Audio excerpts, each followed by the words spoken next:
ان الحمد للہ والصلاة والسلام علی رسول اللہ اما بعد اعوذ باللہ السمیع العلیم من الشیطان الرجیم بسم اللہ الرحمن الرحیم قال اللہ تبارک و تعالی فی کتابہ المجید ان اللہ لا یغفر ان یشرک بہ ویغفر ما دون ذلک لمن یشاء۔ حضرات گرامی، معزز سامعین و ناظرین، تمام قسم کی اعلیٰ تعریفات مالک کائنات کی ذات گرامی کے لیے لائق و زیبا ہیں۔ لاکھوں کروڑوں درود و سلام امام الانبیاء، پیکر صدق و صفا، مجسمہ صبر و رضا، والی بطحا، احمد مجتبیٰ جناب محمد رسول اللہ صلی اللہ علیہ وسلم کی ذات گرامی پر ہوں، جنہیں مالک کائنات نے انہیں اس کائنات کے اندر رحمت کائنات بنا کے مبعوث فرمایا۔ قرآن مجید فرقان حمید میں سے جس آیت مبارکہ کو میں نے تلاوت کیا ہے، یہ سورہ نساء کی آیت مبارکہ ہے۔ اس آیت مبارکہ میں رب ذوالجلال نے بڑے جامع الفاظ میں یہ بات ارشاد فرمائی۔ اللہ رب العالمین فرماتے ہیں ان اللہ لا یغفر ان یشرک بہ ویغفر ما دون ذلک لمن یشاء۔ رب ذوالجلال فرماتے بے شک اللہ تعالی اس کو نہیں معاف کرے گا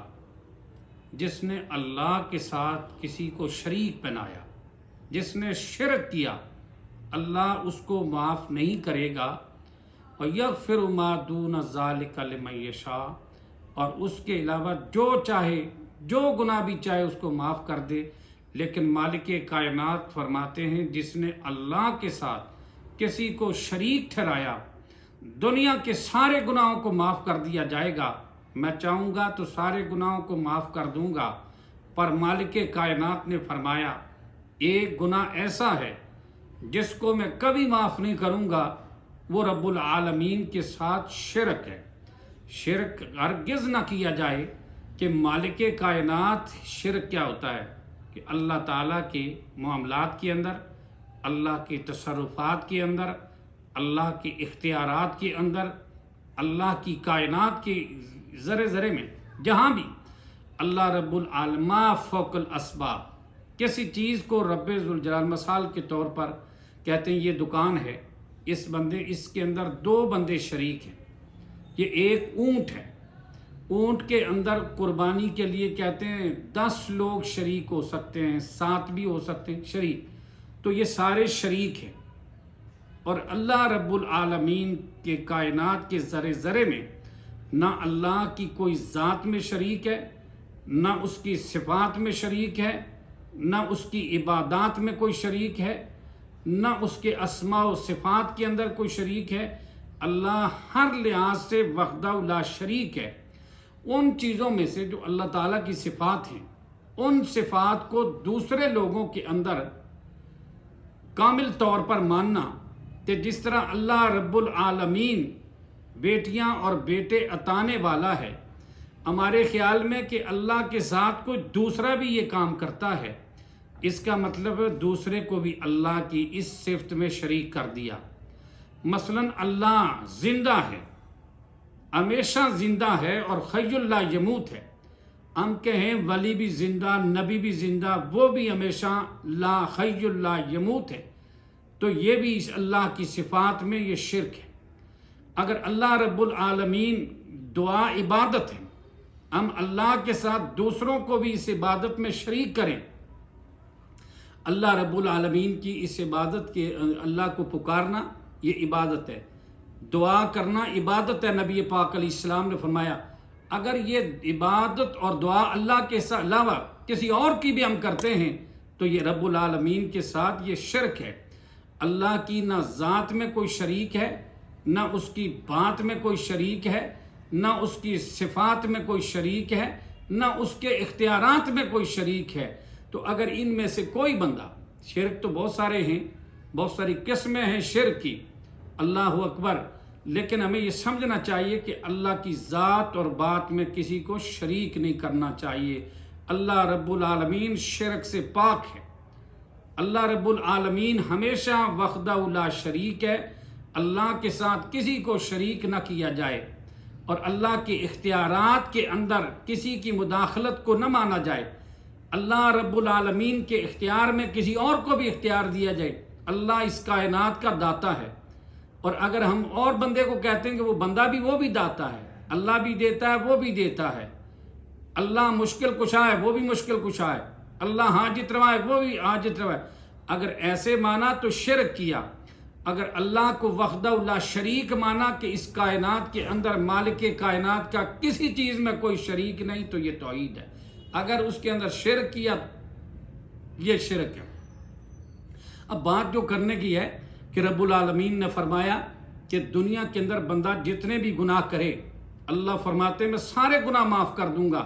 لیکن جس نے میرے ساتھ شرک کیا وہ کبھی معاف نہیں کیا جائے گا۔ اور جو مشرک ہوگا، شرک کرنے والا، والمشرکین فی نار جہنم خالدین فیہا ابدا، رب ذوالجلال فرماتے ہیں جو مشرک ہے وہ ابدی جہنمی ہے، ہمیشہ ہمیشہ مشرک جہنم کے اندر رہے گا۔ دوسرے لوگ جو مواحد ہوں گے، گناہ و خطا اور سزا کے بعد رب ذوالجلال ان کو جہنم سے نکال دے گا، جنت کے اندر داخل فرما دے گا، لیکن جو بندہ مشرک ہے اس کو مالک کائنات فرماتے وہ ہمیشہ جہنم میں رہے گا۔ پھر رب ذوالجلال نے فرمایا، اللہ اکبر، قرآن مجید کے اندر آتا ہے، سیدنا لقمان علیہ السلام نے، سورہ لقمان کے اندر یہ آیت ہے، حضرت لقمان علیہ السلام نے اپنے بیٹے کو کہا، میرے بیٹے، یا بنیا لا تشرک باللہ ان الشرک لظلم عظیم، فرمایا میرے بیٹے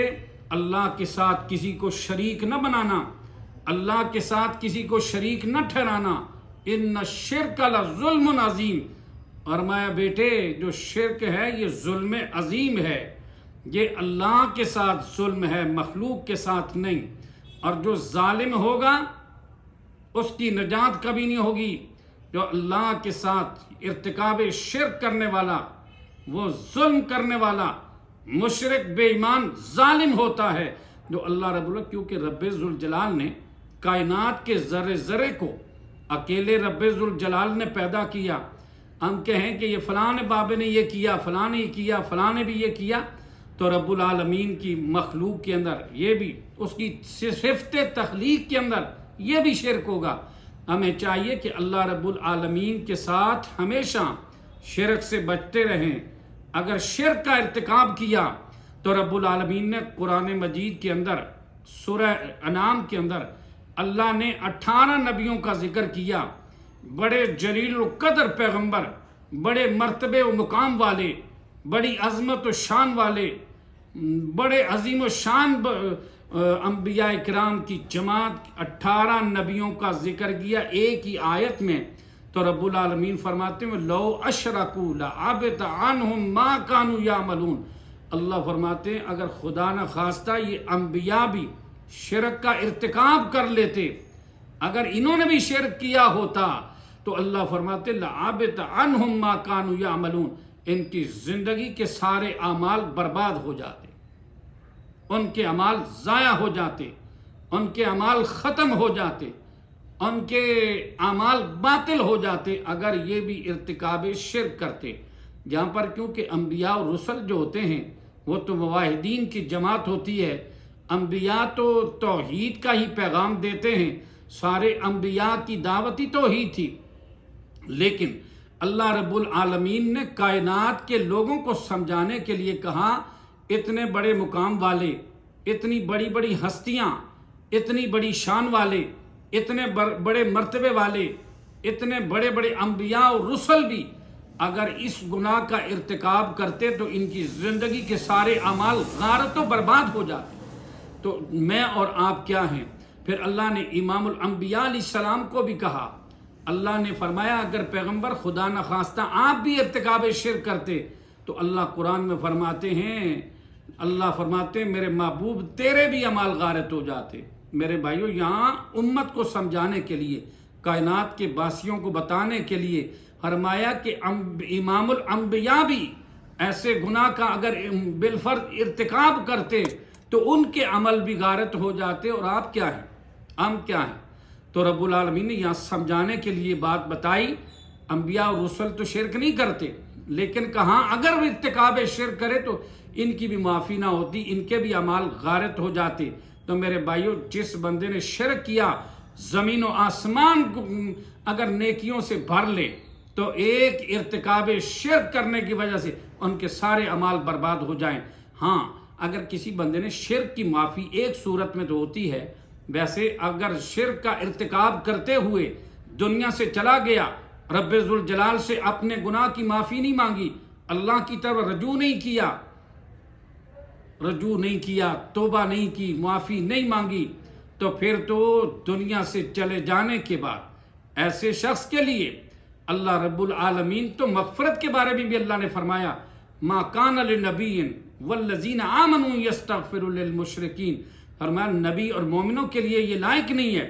کہ کسی مشرک کے لیے دعائے استغفار کرے، اگرچہ ان کے قریبی کیوں نہ ہو، بہت زیادہ قریبی رشتہ دار کیوں نہ ہو، فرمایا وہ ارتکاب شرک کرنے والے کی معافی نہیں۔ میرے بھائیوں، یہ بات ان کے لیے دعائے مغفرت بھی نہ کی جائے، مالک کائنات نے سورہ توبہ میں یہ منع کر دیا۔ تو میرے بھائی، یہاں یہ بات ہم سمجھتے ہیں کہ اللہ رب العالمین شرک کرنے والے کو کبھی معاف نہیں کرے گا، اس لیے ہمیں ہمیشہ اللہ کی وحدانیت کی بات کرنی چاہیے اور ارتکاب شرک سے اپنے آپ کو بچانا چاہیے۔ جس طرح قرآن مجید کے اندر اللہ رب العالمین فرماتے ہیں، من یشرک باللہ فقد حرم اللہ من یشرک باللہ فقد حرم اللہ علیہ الجنہ مأواہ النار وما للظالمین من انصار۔ مالک کائنات فرماتے ہیں، جس نے اللہ کے ساتھ شرک کیا، انہ من یشرک باللہ فقد حرم اللہ علیہ الجنہ، جس نے اللہ کے ساتھ کسی کو شریک ٹھہرایا، ارتکاب شرک کیا، مالک کائنات نے اس کے اوپر جنت کو حرام کر دیا اور اس کا ٹھکانہ دوزخ ہے۔ وما للظالمین من انصار، ایسے ظالموں کا پھر وہاں کوئی مددگار بھی نہیں ہوگا، ان کو چھڑانے والا بھی نہیں ہوگا،